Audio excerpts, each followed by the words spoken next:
Nguvu ya kijeshi ya Donald Trump dhidi ya Iran inatoweka taratibu, anaonya kamanda wa zamani wa jeshi la anga la Israel. Akizungumza na 103 FM huko Israel, moja kati ya radio nchini humo, mnamo Alhamisi, Meja Jenerali Eitan Ben Eliyahu alisema mazungumzo ya mlango wa bahari wa Hormuz yalibakia pungufu, na kaonya kwamba matakwa ya kikanda yanaweza kunyosha ulinzi wa anga wa Marekani. Nguvu ya kijeshi ya rais wa Marekani Donald Trump dhidi ya Iran inazidi kudhoofika na inakaribia kutoweka, kamanda huyo wa jeshi Bwana Eitan Ben Eliyahu aliambia 103 FM, huku kukiwa na mvutano kuhusu mlango wa bahari wa Hormuz na ripoti za uhaba wa makombora ya kuzuia ya Marekani. Ben Eliyahu alizungumza na Nissim Michel na Anat Davidson mnamo siku ya Alhamisi asubuhi kuhusu mvutano katika Ghuba ya Uajemi kufuatia tangazo la Iran kwamba makubaliano na Oman kuhusu lango la Hormuz yako katika hatua za mwisho. Alizungumzia ripoti za hivi majuzi za uhaba wa vidhibiti vya Marekani na mzozo kati ya Trump na waziri wake wa ulinzi Pete Hegseth kuhusu suala hilo. Kulingana na kamanda wa zamani wa jeshi la wanahewa la Israel, pande hizo bado hazijafika makubaliano kamili na rasmi.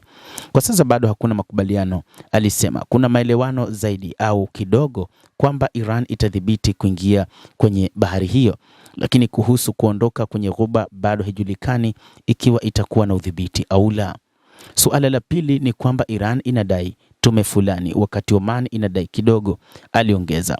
Upande mmoja unadai karibu 7% wakati mwingine unaomba 3% tu, na Marekani inadai kusiwa na malipo yoyote. Mara nyingi tunasikia ripoti zisizokuwa sahihi bila kutaja habari za uongo, na hiyo ni kweli wakati huu pia. Mkakati wa Iran na nguvu za kijeshi za Iran zimemfanya rais wa Marekani Donald Trump kurudi nyuma katika mapambano dhidi ya Iran.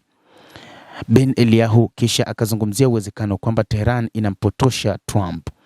Wa Iran wanafanya kazi kwa njia ambayo rais wa Marekani haelewi, alisema. Kwa maoni yake, haelewi mawazo hayo. Pia hatuelewi, labda tunaielewa vizuri zaidi, lakini hatujibu inavyopaswa. Sio udanganyifu haswa, akaongezea. Waliibua wazo kwamba kwa mtazamo wao ni zuri, inasema wachache wa Amerika, hii ni biashara yetu na wa Oman, na kwa njia hii tutashinda vikwazo vya sheria za kimataifa, kwa sababu ikiwa ni sisi tu basi ni tatizo kabisa. Kwa maneno mengine, itakuwa ni marufuku kabisa chini ya sheria za kimataifa.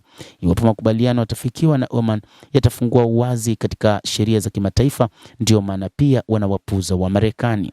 Poulizwa kama ingekuwa makubaliano kutoka kwa mtazamo wa Amerika, alisema kwamba sijui kama Trump atakubaliana nayo na sijui ana uwezo gani wa kutokukubaliana nayo. Nguvu yake ya kijeshi imedhoofika hatua kwa hatua, na ningesema kwamba anakaribia kuipoteza. Kisha akakosoa mwenendo wa rais wa Marekani akisema, unaweza kushambulia mara ngapi? Ben Eliyahu alisema, je, ni mara ngapi unaweza ukalia kama mbwa mwitu ikiwa haufanyi chochote? Ni mara ngapi unaweza kushambulia na kupata matokeo? Katika hatua fulani, mafanikio, ustahimilivu na uvumilivu haupimwi kwa uharibifu wa kiuchumi au kwa kushambuliwa kwa alama za serikali. Wa Iran wanafikia mahala ambapo wako tayari kujitolea kushikilia kifo na askari wa mwisho akiendelea kupambana. Unapofikia hatua hiyo, matumizi ya nguvu yanapoteza uwezo wake. Kisha anauliza swali muhimu zaidi, wakati sahihi ni lini? Upande wa pili una karibu uwezo usiokuwa na kikomo wa kujiondoa. Kwa hivyo ni wapi unasimama? Unaanza wapi kufanya makubaliano? Hata hivyo, anasema kwamba ikiwa ulinzi ungekuwa wa Israel tu, ingekuwa aina ulinzi wa uhakika, lakini kwa sasa makombora yote yanalenga Israel. Unaweka hapa na una makombora ya Israel na Amerika, na kwa kila hali inayohitajika una ulinzi wa kutosha, lakini unashindwa kufikia katika ushindi, aniuliza. Fikiria nchi ghafla iliyoachwa wazi kwa kurushwa kwa makombora, na makombora ambayo yamegawanyika katika makombora mengi bila chochote. Hiyo ni hali isiyovumilika, anasema.